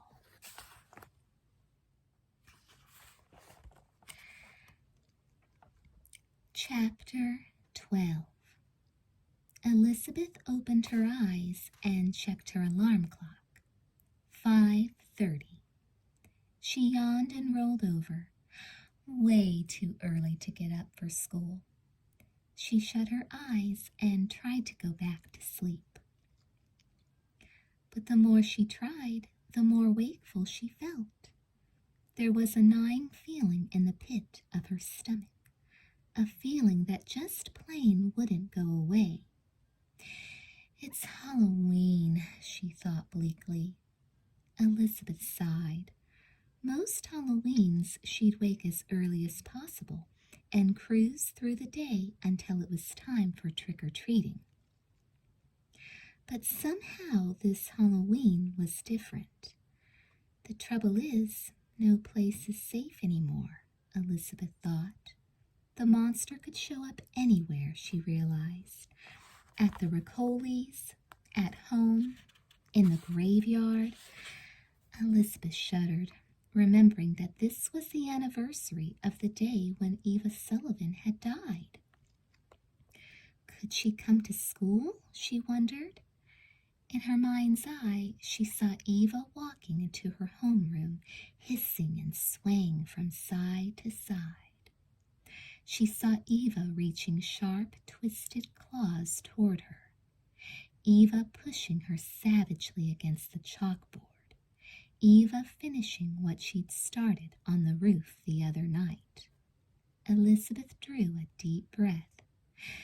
There's nowhere to hide, she thought miserably. Rolling over again, she struggled to fill her mind with peaceful images. Flowers, she thought. A picture of a field of daisies popped into her mind. Then her stomach knotted. She still saw the daisies, only not in the field. Now they were scattered over Eva Sullivan's grave. "No," she thought emphatically, squeezing her eyes tightly closed. Songbirds were calling outside her window. She concentrated on their twittering. Birds are nice, she thought. In her mind, she could almost see them. Their crested heads, their soft feathers, their long claws. Their claws.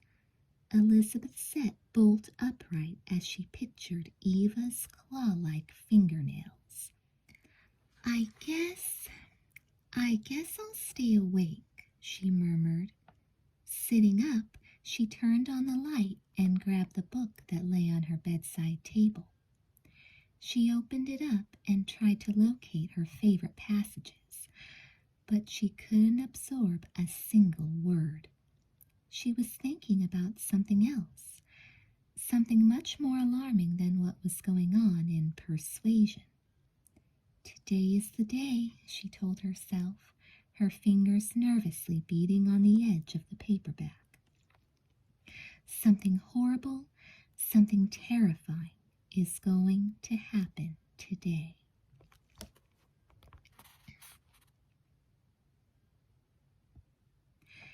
Jessica slammed her locker shut and grabbed her book bag. 3 o'clock, she thought grimly.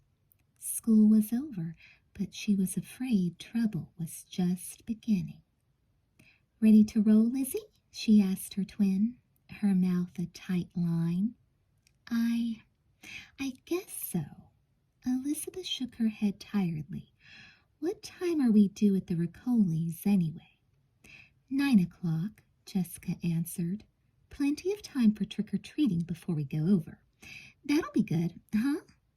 She plastered her biggest, phoniest grin on her face, wishing they could cancel the babysitting job, wishing they could cancel trick-or-treating, wishing they could cancel Halloween altogether. I was just thinking, Elizabeth said briskly, maybe we need backup tonight, like reinforcements? Her eyes darted nervously up and down the corridor. It's not that I think anything's going to happen, she continued with a little laugh. It's just that, 5 Ricoli kids on Halloween night are going to be kind of a handful. Jessica grinned faintly. You're right, she said, craning her neck. So we should find Todd and Amy and Winston and see if they're free tonight. She coughed. Tell them they need to help us out at 9 tonight. Sounds good, Elizabeth agreed. Hey, do you think they've seen, She paused. Eva, Jessica filled in, but she didn't want to say the name aloud. I don't know, she said. Her mouth felt suddenly dry. Probably not, she said, trying to shrug carelessly. They'd have told us, right? I guess so. Elizabeth scratched her chin. But we didn't tell... She looked at the ground and shook her head. We'll tell them what's happened, Jessica agreed. Then, hey, Jessica. Startled, Jessica whirled around. Leela stood grinning behind her. There's Amy, Elizabeth whispered in Jessica's ear. I'll grab her before she leaves. She scurried down the hallway. I haven't seen you around, Jessica, Leela said. I wanted to talk to you about... She paused dramatically. About what, Leela? Jessica asked, edging toward her locker. Leela dropped her voice to a conspiratorial whisper. About tonight. You're not still planning to babysit, are you? She asked, rolling her eyes to show what she thought of the idea. With all her heart, Jessica wished she weren't. Yeah, she admitted, but not until 9 o'clock. 9 o'clock? Leela's voice was full of scorn. Please, Jessica, get real. You'll miss trick-or-treating. And the party of the century. She fixed Jessica with a look. Are you sure you can't come? It won't be the same without you. Jessica began. She was feeling sorry for herself all over again. I'll have to listen to Janet Howell talk about her costume all night long, Leela interrupted. My costumes are always better than hers, but the way she talks about hers, well, she frowned. And your costumes are always so interesting, Jessica. They're not very fancy, but they sure are sensible. Next to you, I always look so, Jessica folded her arms across her chest. She suspected that Leela was making fun of her. What are you going as this year, anyway? Leela asked. Marilyn Monroe, Jessica said. Marilyn Monroe, Leela repeated blankly. Maybe you'd better not come with us at all, Jessica. Why not? Jessica frowned. Oh, nothing. Leela raised one hand in the air and slowly let it drop. Just that a whole bunch of fourth graders are going as Marilyn Monroe. That's all. Grace and Kimberly were going to buy that same costume until they discovered how totally juvenile it was. Fourth graders? Good grief. Jessica felt like kicking herself. Bad enough to have to babysit at a haunted house, but dressing in the same costume as little kids was much worse. Well, Marilyn, we're meeting at Casey's at 8:30, Leela said. She wiggled her fingers at Jessica. Be there or be square.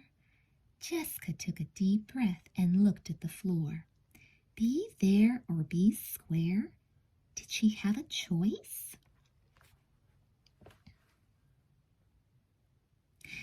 Stephen groaned. 4 o'clock on Halloween? He thought frantically. And I haven't even finished my costume yet? He surveyed the table in front of him.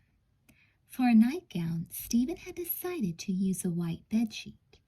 To make it look old and worn, he dragged it through the dirt over at the Riccoli's house. But he'd only just begun putting on the dandelions, or whatever they were. He hoped yellow permanent marker would show up in the dark. The trouble was, he'd been so busy getting the makeup just right, everything else had been shoved to the back burner. Of course, he reflected proudly, the makeup was way, way cool. Stephen stared at himself in the mirror. The scars, long and angry and deep across the cheeks, the hair streaked with gray and white, the blacked out teeth, the hint of a cheekbone sticking up out of the putrid flesh, the claw-like fingernails, all just the way the twins had described. He narrowed his eyes and put on the most ghastly face he could. Yup, perfect. But he still had to try walking with the nightgown on. Standing up, Stephen pinned the old piece of cloth over his shoulders. He'd cut holes for the arms already. Adjusting the nightgown so it hung straight down, he clumped across the room in the uneven way that his sisters had told him the monster walked. Not bad, not bad. He did it again, exaggerating the limp even more. Better, definitely better. Stephen's fingers absent-mindedly stroked the sheet, moving it a little off his hip. He looked down and he caught a flash of yellow. For a moment he stood perfectly still, remembering another piece of cloth with yellow flowers on it, buried under a rock somewhere in the Riccoli's garden. Stephen knitted his brows. Of course it's only a coincidence, he told himself. Who says that scrap was from a nightgown? And who says it ever belonged to someone who lived in that house? And who says that Eva, whatever her name is, lived there to begin with? Just a coincidence, Stephen chuckled, but his throat felt suddenly dry. And for the briefest of instants, he had the sneaking suspicion that maybe this costume wasn't such a great idea.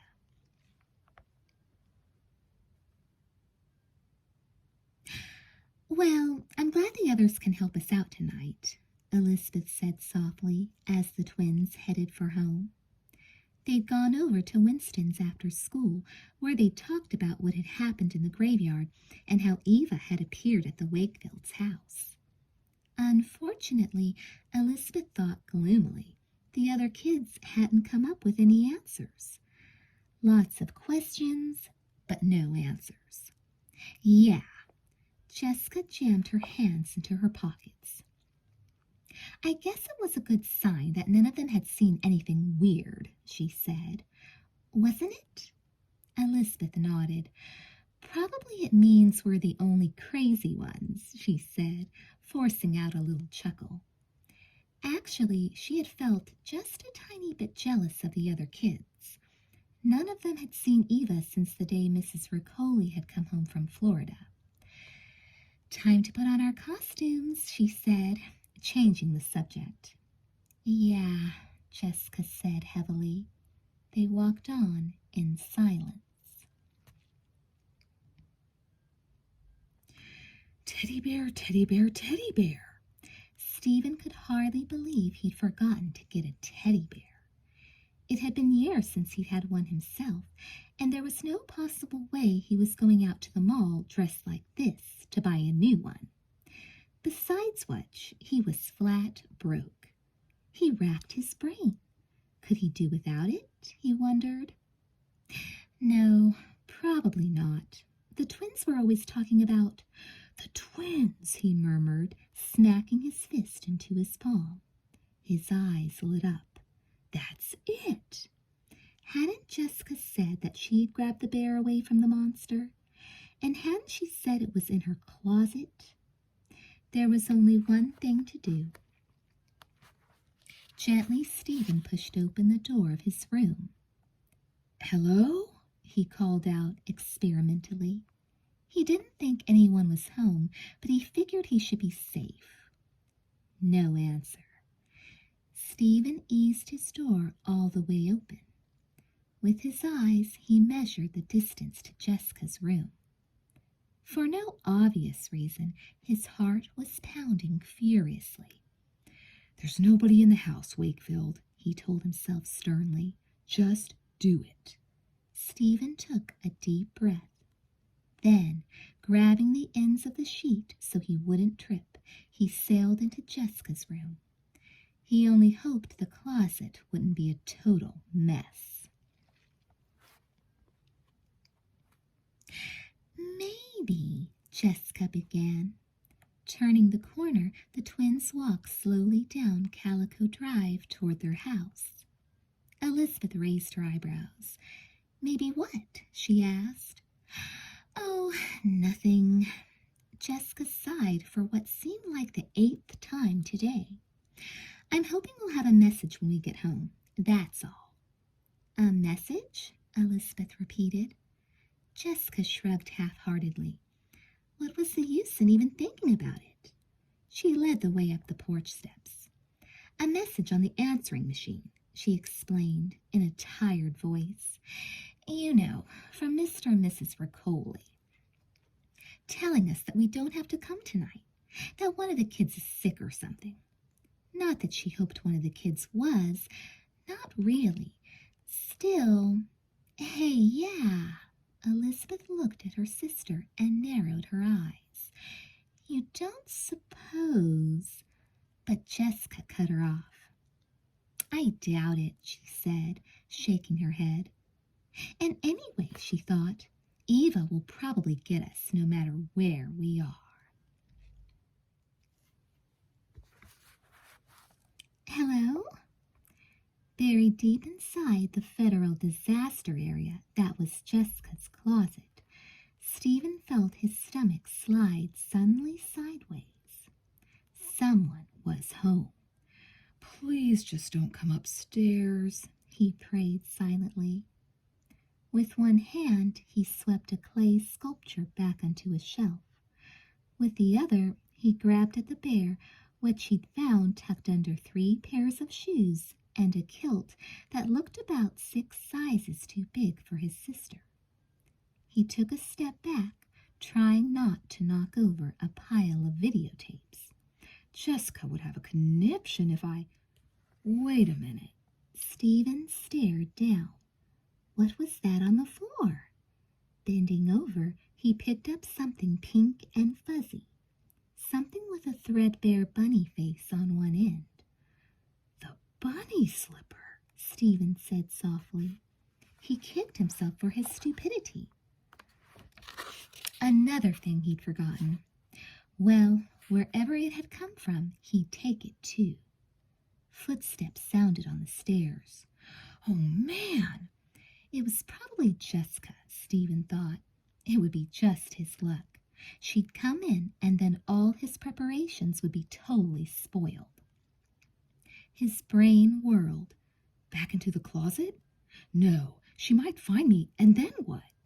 He had to make a run for it.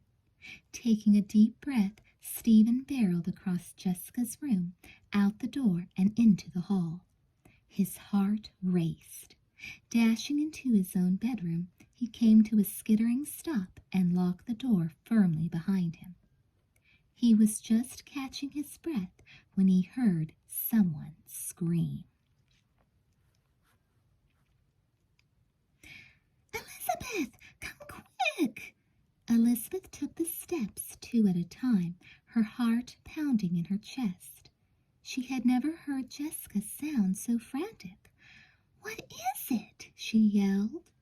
Jessica leaned against the railing, her fingers pointing toward Stephen's door. "Eva!" she cried, squeezing her eyes shut tight as if to make the image go away. "She's here in this house!" Elizabeth stared at her sister, then at the closed door that led into her brother's room. "In Stephen's room?" she asked in disbelief. "Yes." Jessica covered her face with her hands. "I knew she'd get us, Lizzie. I knew she would."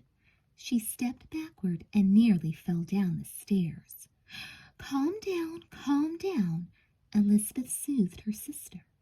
She cast an anxious look at the door. Things seemed pretty quiet behind it, but how could she tell for sure? "What did you see, Jess? Tell me exactly." "I was coming up to put my book bag in my closet," Jessica gasped out between sobs, "and Eva was right in the hall. Then she went into Stephen's room and slammed the door." Elizabeth frowned. Something was strange here. "Usually the monster tries to attack us," she said. "Why would she—" "I know!" Jessica stared Elizabeth in the face. "But it was her," she insisted. Tears welled in her eyes. "She looked bigger than normal, but she was in that nightgown, and she had a teddy bear, and the face looked like hers, and everything." Elizabeth came to a quick decision. Taking Jessica's hand, she dragged her sister up to the 2nd floor. "We're going to find out what's going on," she said in her bravest voice. Jessica's only answer was a sob. "Stephen!" Elizabeth rapped on the door with her knuckles. "Are you home?" A tired voice came from inside the room. Huh? What's that? It was followed by a strange-sounding snore. "That's Stephen, all right," Elizabeth hissed to Jessica. She tried the handle, but it wouldn't move. "Maybe come in? It's important." Huh? Stephen sounded even sleepier than before. He yawned loudly. No, sorry, "You're what?" Elizabeth rattled the handle again. "Maybe he's being held hostage," Jessica whispered. I'm asleep, Stephen said, yawning again. Elizabeth sighed loudly. "Brothers. Listen, Stephen, is anybody in there with you?" she yelled through the keyhole. Huh? What are you talking about? Stephen snapped. I mean, no, He added in the same sleepy voice. just yawn me. Elizabeth was amazed that one person could yawn so often in so little time. "Did anybody come through your room?" Go away. Stephen yawned yet again. Leave me alone. There. Elizabeth turned back to Jessica. "Nothing to worry about. And it couldn't have been Eva, because Eva doesn't have the teddy bear anymore, remember?" Jessica cried even louder. "Then it's getting worse and worse," she sobbed. "Worse and worse," Elizabeth repeated blankly. "What do you mean?" Jessica's eyes filled with fresh tears, and she buried her face in Elizabeth's sweater. "Now I'm seeing her even when she isn't there."